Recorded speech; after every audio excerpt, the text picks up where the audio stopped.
কি হলো? কি কি হয়েছে? হুম, দেখি দেখি দেখি কি হয়েছে। না দেখা দেখা দেখি দেখি দেখি দেখি দেখি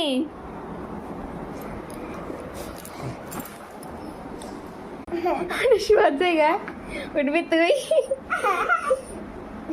বাট সোনুকে যখন পড়তে বসেছিলাম, সোনু আমাকে বলে কি, মা তুমি শুধু আমাকে মারো, আমি ম্যামকে বলে দিয়েছি ম্যাম এসে তোমাকে মারবে। তা আমি বললাম আমি শুধু মারি, আদর করি না। আর চুপ করে বসে আছে। এর জন্য আমি সোনুর উপর রাগ করে না চুপ করে বসেছিলাম, হয়তো কথা বলছিলাম না। আর সোনু না সিঁড়িতে অন্ধকারের মধ্যে বসেছিল, মানে কান্না কান্না বাবা। আমি যেই যাই দেখে উঠে আসে। আমি তুমি আরো বলবো এরকম পচা কথা বলো? আমি তোমাকে আদর করি না বলো তুমি?